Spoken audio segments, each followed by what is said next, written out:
All right, coming up here to one of my favorite segments. No offense to any of our previous guests, but this is something we've kind of been looking forward to, at least since last night, since I heard about what we were going to be doing at some point today, doing some wine tasting. And we are joined in our studio here at MCTV by Iron Chevsky. Gary, thanks for stopping by. Thank you. Now, we met, I think it was a year or two ago, over at the Vineyard Gate. Did some wine tasting over there, but now you're doing something a little bit different. It's called wine blogging. Yeah, well, wine blogging is not so new anymore. I've been doing it for over 3 years now. I have a Iron Chevsky wine blog since my last name is Chevsky.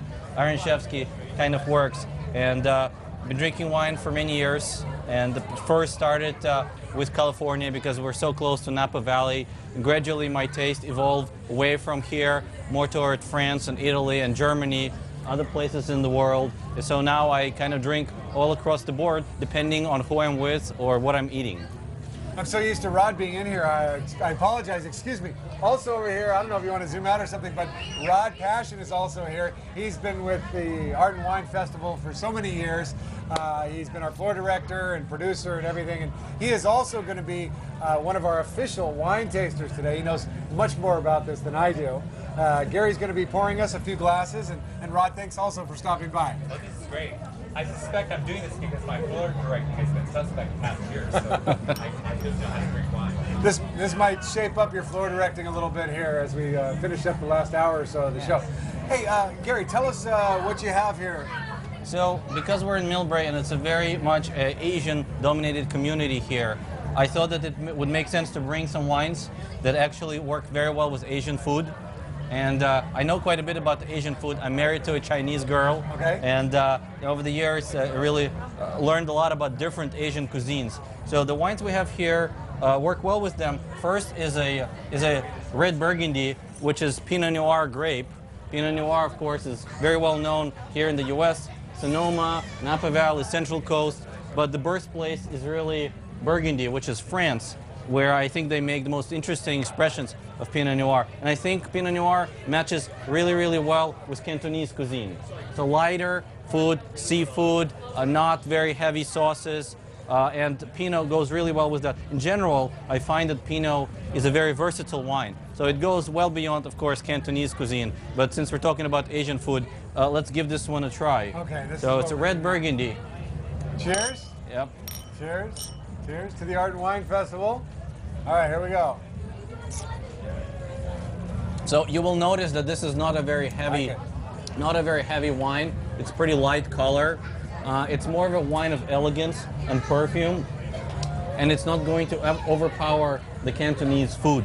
It's also interesting. It's 2009 vintage, which I think is a really, really good vintage for entry-level red Burgundy. So this bottle is only about $20, which is really cheap for Burgundy. And so, you know, you can find it in lots of wine stores. And in general, 2009 Burgundy is a good year. So let's conclude this one. Oh my goodness, okay. And then you can start telling Maybe us I poured a little bit more. What do you got there in the middle? So the second wine is a German Riesling. So Germany is very famous for Riesling. Riesling comes in different levels of sugar. Some of them are very dry, and some Rieslings are a little bit off dry, and some get to be quite sweet.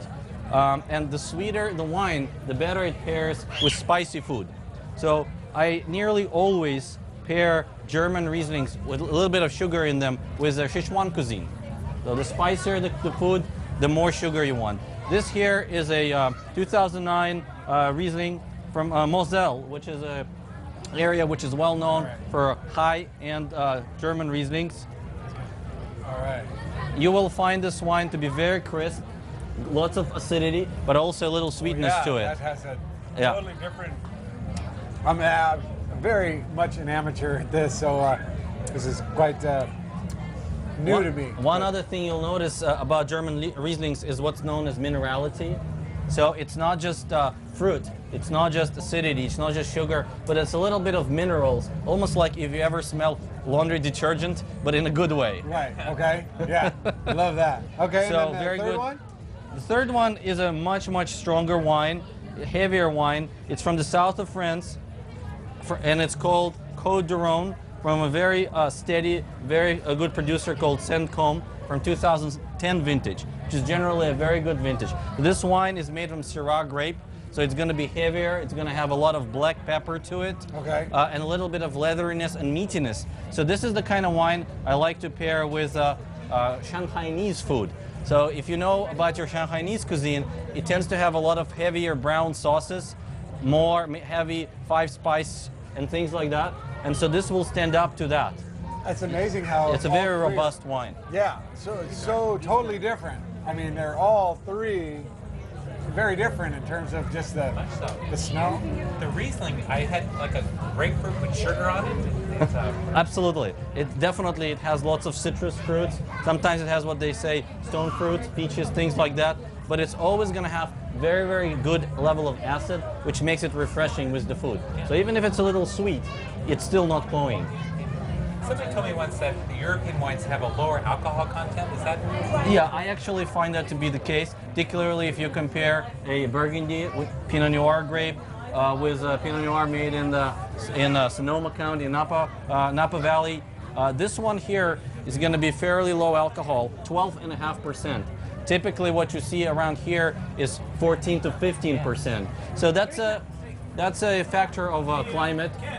Yeah. It tends to be warmer here. Got somebody coming over here. Oh, okay.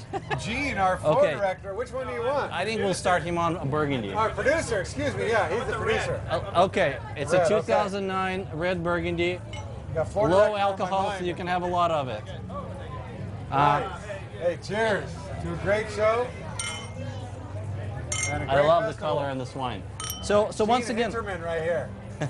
This is our producer for the Art and Wine Festival. How many years you been doing it?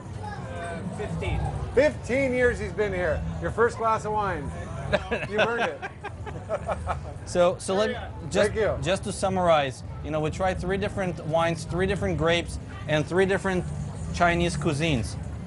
Burgundy goes really well with Cantonese. Riesling's a little bit off dry, goes really well with Sichuan. And the Côte d'Ivoire, the Syrah, goes really well with Shanghainese. Great. Wine blogging. You enjoy it? Whenever I find time, I have a 4-month-old baby, so my blogging has been not as much as before, but I Right. still manage to do maybe 1 article per week, and it's been incredibly rewarding.